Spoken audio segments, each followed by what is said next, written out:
Welcome to సినీ ప్రస్థానం. నటుడు రామిరెడ్డి పేరు ఈ తరం వారికి పెద్దగా తెలియకపోయినప్పటికీ పాత తరం ప్రేక్షకులకు మాత్రం ఖచ్చితంగా తెలిసే ఉంటుంది.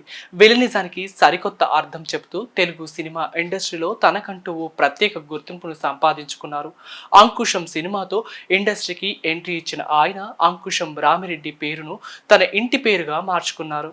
తన కెరియర్లో ఎన్నో వైవిధ్యమైన పాత్రలను పోషించిన అంకుశం రామిరెడ్డి 1989లో రాజశేఖర్ కథానాయకుడిగా వచ్చిన అంకుశం సినిమాలో ప్రతినాయకుడిగా సినిమాలోకి అడుగుపెట్టారు. తొలి సినిమాకి ఆయన నంది పురస్కారం అందుకున్నారు. ఆ తర్వాత ఆయనకు చాలా సినిమాలో ప్రధాన ప్రతినాయకుడిగా అవకాశాలు లభించాయి. స్పాట్ పెడతా ఇప్పటి వాళ్లకు ఏమో కానీ 90వ దశకంలో ఈ డైలాగ్ వినని వాళ్ళు అనని వాళ్ళు ఉండరు. అంకుశం మూవీతో నటుడిగా పరిచయమైన రామిరెడ్డి ట్రెండ్ మార్క్ డైలాగ్ ఇది. ఆ చిత్రంలో విలన్ రోల్లో ఒదిగిపోయారు ఈ యాక్టర్. అందులో రామిరెడ్డి పలికిన స్పాట్ పెడతా అన్న డైలాగ్ విపరీతంగా ఫేమస్ అయింది.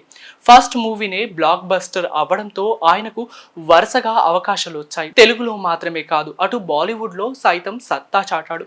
ఇక తమిళ, మలయాళ, కన్నడ, భోజ్పురి భాషల్లోనూ తన మార్కును చూపించారు.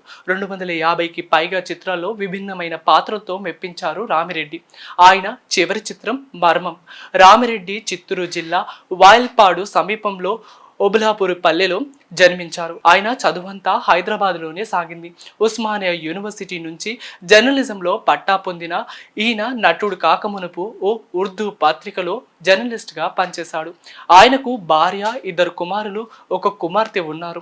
రామిరెడ్డి మంచి బాస్కెట్బాల్ ప్లేయర్ కూడా.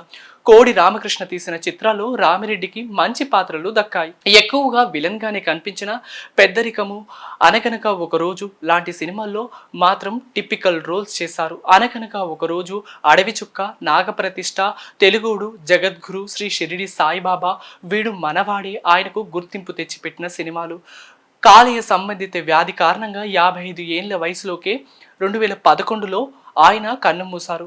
వ్యాధి బారిన పడినప్పటి నుంచి రామిరెడ్డి నరకం అనుభవించారు. గుర్తుపట్టలేనంత సన్నగా అయిపోయారు. చాలా కాలం పాటు ఆరోగ్యపరంగా ఇబ్బందులు ఎదుర్కొని 2011 ఏప్రిల్ 14న కన్నుమూశారు.